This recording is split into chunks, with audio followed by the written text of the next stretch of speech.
And for more, we're welcoming in former FBI Special Agent Rich Kolko. Rich, really appreciate you being here on this.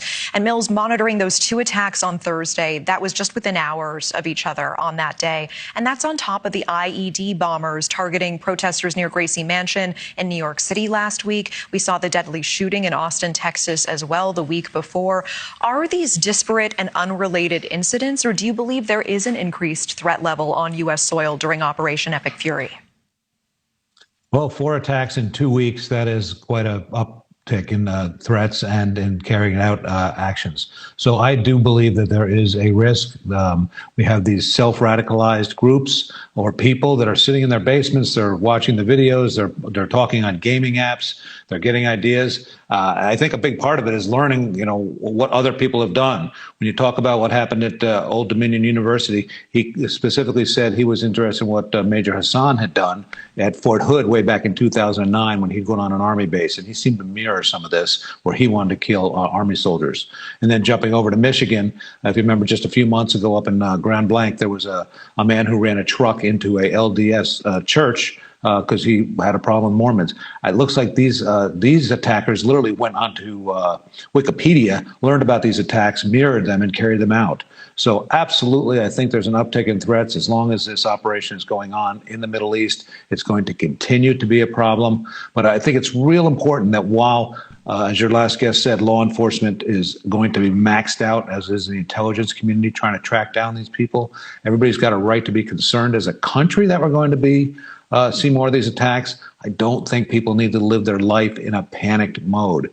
Your chance, specifically individually being involved in one of these events, is very, very slim. So we have to keep it in context. The man behind the Old Dominion shooting in particular, Mohammed Jallow, was convicted in 2016 of attempting to provide materials to ISIS. He was sentenced to 11 years. He was released early in 2024. Do we have any information as to why that would be, and why a man with a conviction like this would not be persistently on the Fed's radar? It's difficult to be on the Fed's radar. He was on federal probation, which means he meets with the probation officer on a regular basis. Probation officers are trained to look out for any unusual activity, which they would then report to an investigating authority, in this case, the FBI, to say this person, may become a problem again. But we know recidivism is a problem for people coming out of prison. But when you think how many people have gone to prison for various charges, the investigators and the investigating teams just don't exist to follow these people and keep up with all of them. There has to be a predicate to start a new investigation. There has to be some sort of offense. Meanwhile, in Michigan, the man who attacked the synagogue, or at least suspected of it, Ayman Mohammed Ghazali, naturalized citizen from Lebanon, recently losing his family in an Israeli airstrike on his home country. Is there any way our intelligence agencies would be aware of information like this? That's a difficult one as well, especially when we talk about these independent people, these lone wolves.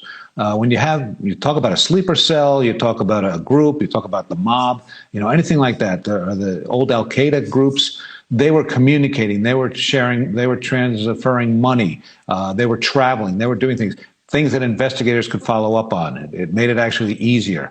But when you've got one person who comes up with this idea on their own, it's very, very difficult for investigators to begin that investigation without that tip.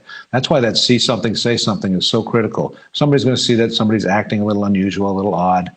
We saw the man who went into the synagogue in Michigan had gone and bought, $2,000 worth of fireworks using his own personal credit card. And the FBI interviewed that store where he purchased them, and they said, not that unusual. We have people come in and buy $5,000 worth of fireworks all the time. He didn't exhibit anything that made him look that out of line that it would have necessitated picking up the phone and calling the police, unless he said something unusual while he was in that store.